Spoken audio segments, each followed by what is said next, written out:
Welcome back to another Purpose Served podcast episode. It's your legendary host, Darren Wingfield. We back with another one for y'all.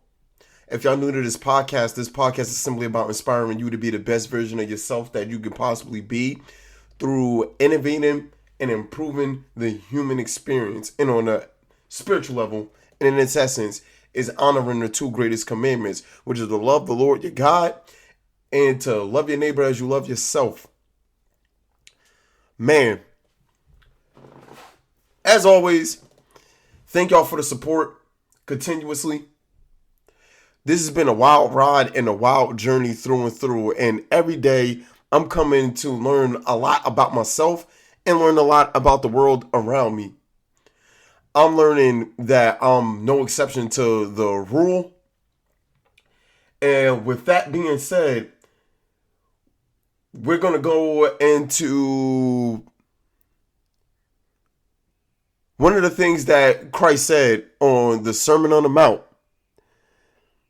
And I believe this is Matthew chapter 5. We're going to get straight into it. Verse 27. And it says, "Ye have heard that it was said by them of old time, Thou shalt not commit adultery. But I say unto you that whosoever looketh on a woman to lust after her, have committed adultery with her already in his heart." And that was Matthew chapter 5, verses 27 and 28. I've been examining something. And the one thing that I have been examining is the soul and the movement of the soul. What is the soul? And all of that. So, the one thing that has become evidently clear to me is that a lot of us, and I can just use myself as an example, is that what happens internally within our heart and our mind and our spirit and our soul, it is going to determine the actions that we take. And that's the reason why that I read what I just read. Before we even make a decision, whether it's conscious or unconscious, something within us already made a decision, or better yet, before we take action, that something already happened within us. We already decided on something. And the more we keep acting out on said thoughts and feelings, it turns into a behavior. And these behaviors turn into a habit. Another thing that I read, and this comes from one of the excerpts in the basic works of Aristotle. And this is talking about the soul. And in this, he says the knowledge of the soul admittedly contributes greatly to the advance of truth in general, and above all to our understanding of nature, for the soul is in some sense the principle of animal life.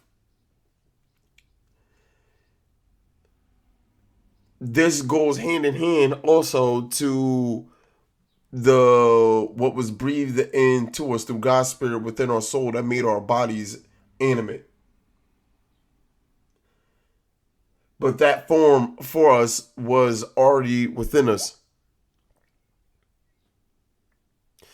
And the one thing that I'm noticing is, in this present day and age, which is a problem that isn't new, is we are removed from ourselves. Something that I constantly say on here.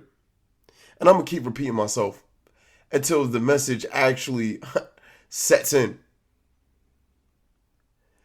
And through all the distractions and through all the noise, we forget what our original and true nature is. And this is why it's extremely important for us to be childlike.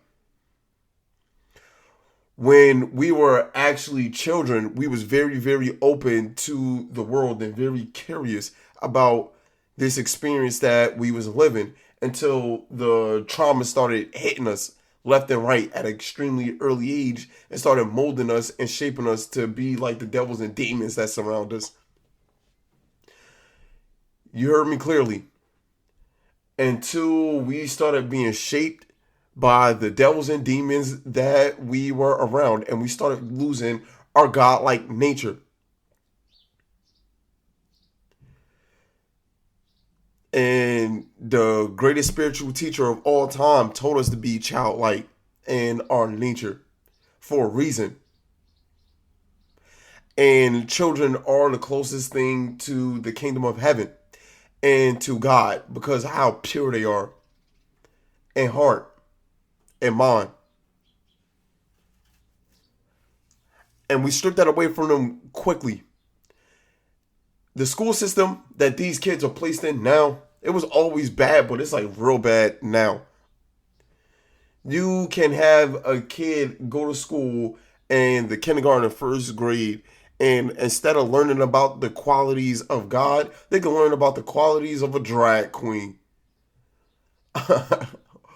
How sick is that? They can learn about the qualities of a drag queen, and due to how impressionable kids are, they'll grow up and want to be that without really understanding their own identity and why they're here in the first place. And parents aren't grounding their children in truth because their parents don't even know what's right. Because their parents messed them up. So before you start pointing a finger at other people, trace back everything to yourself first and see where a lot of this stuff stem from. I'll tell you guys this a lot. Be a guinea pig. If nobody ever told you and taught you these things, try to go within yourself to find the answers because it's all there. Because that's how God created us. It's an emanation. It's a blooming. Like a flower. And life is unfolding all around us, all the time, naturally. It just is. That's simply what it is. But so many people are living in dead systems that they are prematurely killing themselves. And they're letting into their soul death. And the soul knows when it's in a cage. And this is where you feel a lot of tension.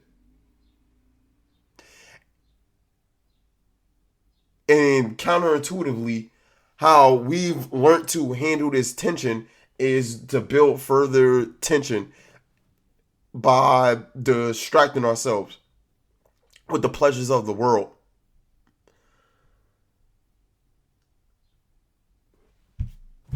I want to read to you guys my favorite homily of all time at this present moment is homily number 52 from Saint Isaac the Syrian on the first degree of knowledge. And the first degree of knowledge we've spoken on this is on the body. And it says, when knowledge cleaves to the love of the body, it gathers up the following provisions: wealth, vainglory, honor, adornment, rest of the body, special means to guard the body's nature from adversities, assiduity, and rational wisdom, such as is suitable for the governance of the world, which gushes forth the novelties of inventions, the arts, sciences, doctrines, and all other things which crown the body in this visible world. Among the properties of this knowledge belong those that are opposed to faith, which we have stated and enumerated above. This is called common knowledge, for it is naked of all concern for God, and because it is dominated by the body, it introduces into the mind an irrational impotence, and its concern is totally for this world. So when your knowledge is shifted towards the body, it directly opposes God. And when it comes to the soul, that is the second degree of knowledge. I talk about how it's in between two worlds. and that being the physical world, and that being the invisible world of the spirit. And in between these two, what most people tend to do, because they think that it's the safe bet and the easier route since everybody else is doing it and they take the wide path, they tend to face the body and face that darkness, which further darkens their soul and further darkens their spirit. And a lot of people are really, really good at putting on a facade that they are living their best life and they're not going through turmoil and they're not suffering inside. They're not dying inside because they got a nice job. They got friends around them, quote unquote. And they got all the pleasures in the world around them at their fingertips. And other people that can provide those pleasures for them. And I've been around this vibe for the last, I want to say, couple of weeks to a month. And the one thing that I realized is just that, wow. For example, being around people that drink a lot, the one thing that I notice is that a lot of times when people drink, it's like they're burying something and trying to cover up something. And I'm not going to sit here and say that me, myself, that I was sitting there sober. I had a couple of drinks myself. But within that, I know what restraint is self-control. And I know when to pull a plug and when to walk away from situations. I'm actually really good at it. I know when to throw the smoke screen down and disappear. But my early 20s was filled with being around these types of vibes. And the one thing that I noticed when you are in situations like these and around people that are indulgent within them, like in themselves, is that they are filled with anxiety and depression. They don't like silence. They don't like stillness, and they do not like solitude. The three S's that we say are surefire ways for you to become closer with God and experience theosis. And with that being said, when they oppose those three, their soul's eyes are closed and their divine vision is sealed, and they are essentially blind. They're blind to the nature of God, and they're blind to their original nature. So they don't get to experience theoria. And theoria, in short, is divine vision. And on a basic level, in order for you to activate theoria, you must be practicing righteous activity. Praxis. We talked about this on a podcast going on like 20 episodes ago. I can't recall which one. So Raymond's through these podcasts, and I'm sure out of everything that you're listening to, you're going to find something that's helpful for you. I'm more than certain that you're going to hear something that's going to resonate with you deeply. That you most likely have been feeling, but don't even have an outlet to conversate with people on that regard.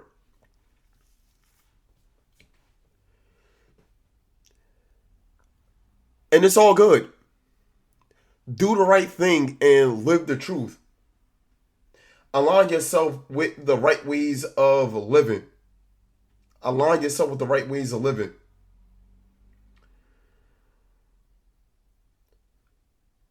When people have love for the body, I want to go through this again. This is the things that they cling to. They cling to wealth, vainglory, honor, adornment, rest of the body, and special means to guard the body's nature from adversities. So essentially speaking, they're looking for love from the world. Externally. Validation from other people. which sometimes come across as people pleasing. And in other ways, it could come across in the opposite end when you're simply trying to prove people wrong, which is coming from a place of lack, and it's coming from a place of anger. On my journey with playing basketball, I greatly experienced all of these ups and downs. Everything in this life is beautiful, and it just depends on the lens that you are looking at it from. But in the same breath, things can be extremely ugly if you're looking at it from that standpoint. My journey with basketball has helped me greatly up until this day. But the one thing that became ever so clear to me is to not put my love of the game of basketball over God. And I identify with being a basketball player more than I identify myself with being a child of God. And these false identities that we cling to is the main sure reasons why the passions burn inside of us and why it's really hard for us to experience this passion. Kids, before they're tainted by the world, do not have a strong sense of identity based off of the things that they're clinging to externally, because they don't know any better and they don't know the ways of the world yet. They don't know how evil, dark, and wicked the world is yet. And if we carry that childlike nature with us all the way until adulthood, we'll truly experience peace on earth. We'll be able to experience what it means to live in unity and harmony with each other. But as we get older, we adopt devilish ways. We adopt ways that makes us divisible amongst each other. And the more that we break each other down, the more that the false sense of perception can grow within society that makes us more aligned to the work of Satan than it does to the natural work of God that is always amongst us no matter what. And that's eternal. The only thing that we have to do is simply open our eyes to that sort of experience. And this is not no woo-woo juju sort of law of attraction, new age spirituality kind of a vibe. It is what it is. And our heart posture is just wrong right now. And I tell you what, the people that want to do right and long for God and somehow just can't seem to make the right decisions, those are the people that's suffering the worst. More than it is the people that simply don't care and want to do wrong for the sake of just doing wrong. And I believe that majority of people are like that in the world than the latter.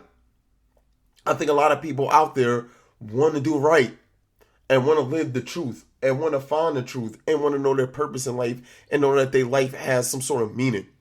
I'm here to tell you that your life do hold some sort of meaning. And sometimes you just got to sit still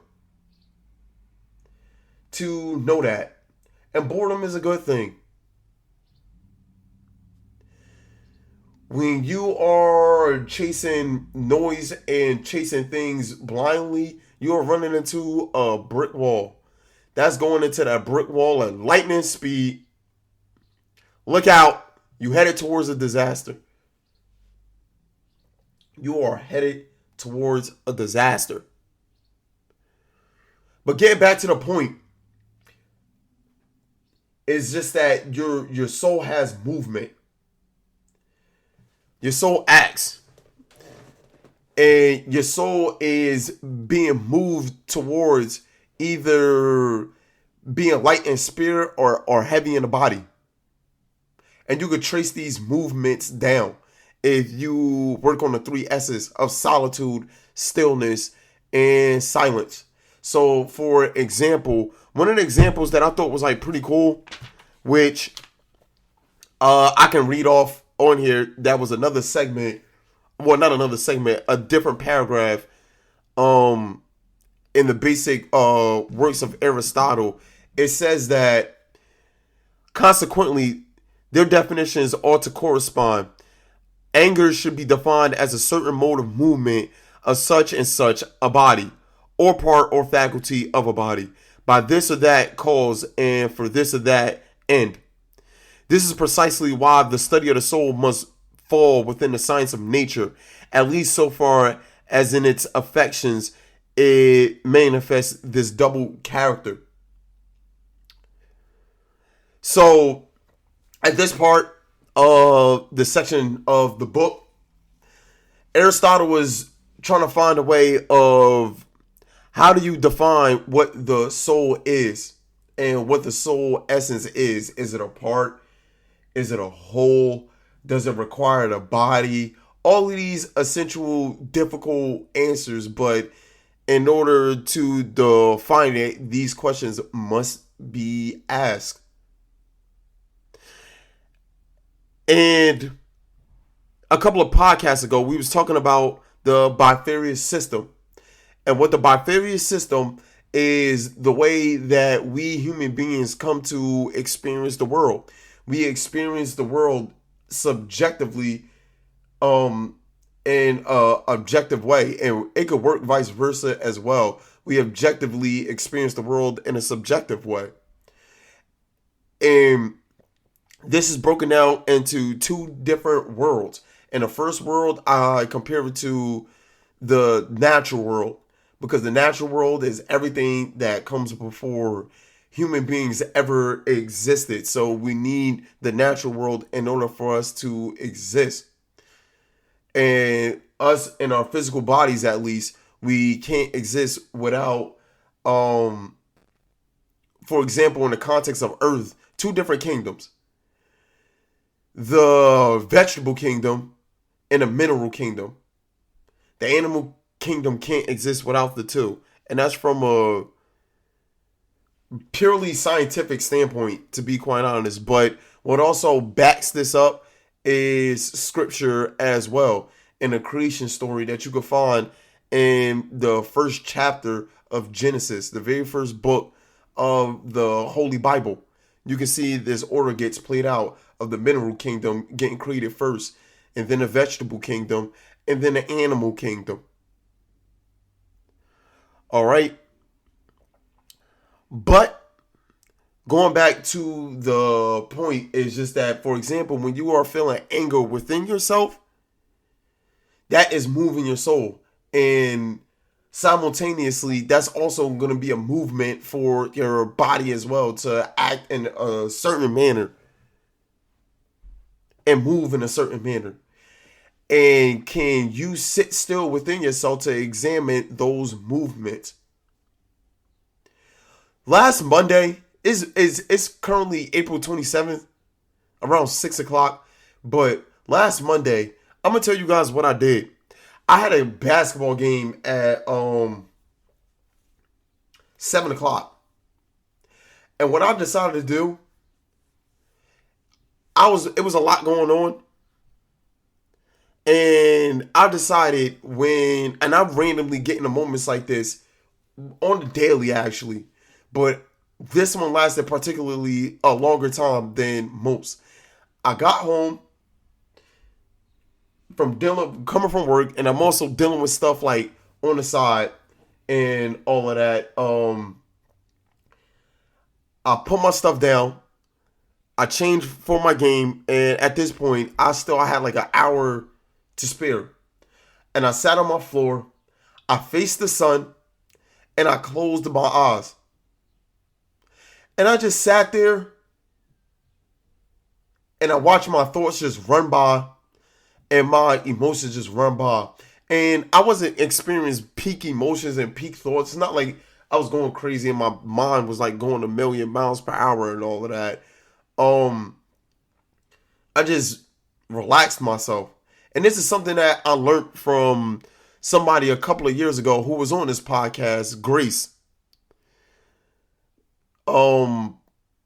where for 2 years I practiced working on my breath and working on my breathing and learning how to detect the tension in my body and know where I'm tense at. And that was so helpful for me. That was extremely helpful for me. And then I incorporated that with my praying life. And Hesychus, wow. For those that don't know what a hesychus is, I gotta look up the exact definition, honestly. So, I'm not just like talking just to talk. If y'all hear that clicking sound, um, that's me typing on the computer. Something. It's Hesychism is an Eastern Orthodox mystical tradition of inner stillness, Hezekiah, aimed at union with God through constant silent prayer, particularly the Jesus prayer. And what the Jesus prayer is Lord Jesus Christ, Son of God, have mercy on me. And there also is a prayer added on. Something else that's added on to the prayer, a sinner. So you got Lord Jesus Christ, have mercy on me. And if you are willing to add that last part, which doesn't make it bad, but is Lord Jesus Christ, Son of God, have mercy on me, a sinner. And this is what I recommend people to do a lot. As of recently, I recommend people to get themselves 5 minutes when they wake up and 5 minutes before they go to sleep. And this will relax you amongst the madness. And for people that's in the faith, I tell them to say the Jesus prayer and breathe and focus on what's going on internally within them.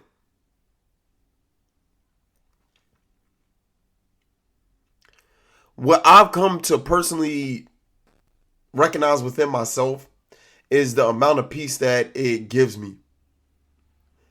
There's other things that you must do for that, but ultimately speaking, it keeps your soul in check. And you'll notice how your soul can become extremely still. And when your soul becomes extremely still, it becomes receptive of the uncreated light. And the uncreated light is associated with God, and it's associated with truth. And then after that, once you're able to experience that, the next level of mode of being is to act on those qualities that you experience within the stillness of your soul. And it's incredibly difficult when you have to go out into the world and operate amongst evil people that's filled with demons, especially ones that don't even know that that's what they are filled with. I don't encourage people, once you have acquired the truth, don't force the truth down other people's throat. That's going to make them more resistant to you. Be gentle with other people.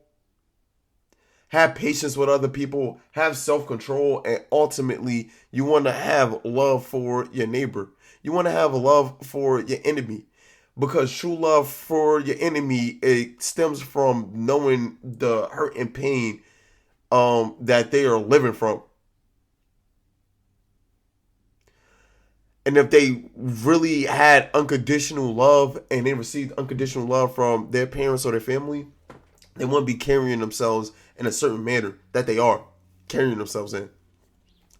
And it don't matter. They could be coming from a broken home, a two-family household, and all of that. But you'll be surprised how evil seeps through the crevices of things. If there's a little crack, it's going to go. It's going to take it. It is going to take it. And by you just constantly examining yourself personally, you will be able to recognize that in other people. Guaranteed, I promise you. And don't judge other people for their mode of being and their soul. And if they're willing to hear the truth, then you give it to them. Don't unload on them. Spoon feed them. Give them a little bit at a time. And if you yourself are seeking the truth, go within yourself first. Pray. Be still within yourself.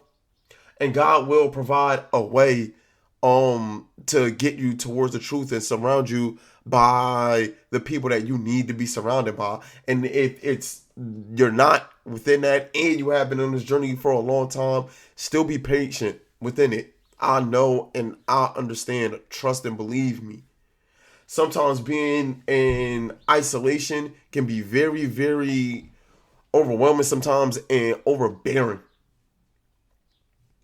Sometimes it feels as though things aren't happening quick enough, and the suffering can ultimately be at an all-time high to the point where it's crippling you. That you can't even communicate properly of what you're going through with the people that is closest to you and who you love mostly. And sometimes on another level, it can be even more painful when it seems like they don't even care that you're suffering and going through what you're going through. Be strong. But bring your weak, broken heart to God. Something I say here a lot. But your soul has movement. And before you commit an act, it was already acted out within your heart first. Just know that to be true. Your thoughts and feelings are the byproduct of what's going on in your soul. And what your body acts on is a byproduct of your thoughts and feelings. And all of this stuff is a cause and effect. And when your soul, that second degree of knowledge is between the first and the third degree, the first degree being of the body and the third degree of the spirit, when the soul faces the knowledge of the body and seeks that and clings to that and loves that, you already found the means to your end, and that ultimately is death. And this is why it's important for you to die to your old ways of being. And your soul can feel like death. And ultimately, that's not the real you that's dying. That's the false sense of you that's ultimately dying. That you attached yourself, your false identity to this world, which is not who you are. This world is inverse. It's not really what we may believe it to be. It's ran by Luciferians, man. It's dark, it's evil, and they want nothing else for you to cling on to the false deception of the reality of Lucifer, who really don't have no power whatsoever over you. It's the power that you've given over. All the power belongs to God. Open up your heart to what God can do for you. And by doing that, you're going to be a shining example of unconditional love towards other people because you've opened yourself to the unconditional love of God. It trickles down.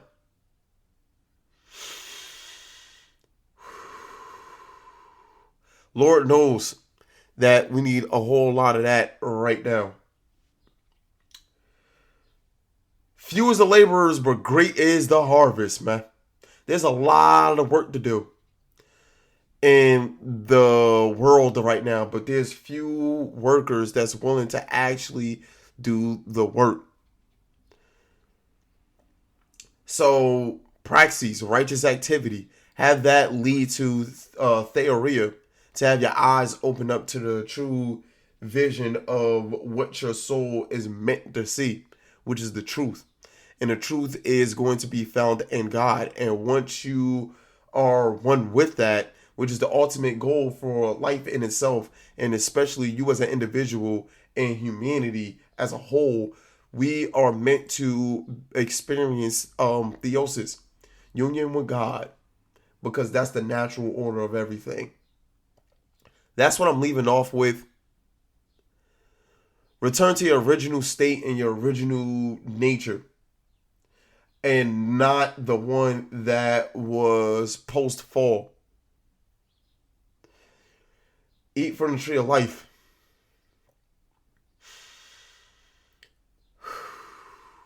I'm out of here. I don't have nothing more to say. Until next time, love y'all. Um, Honor the two greatest commandments and serve your purpose. I'm out of here. Deuces.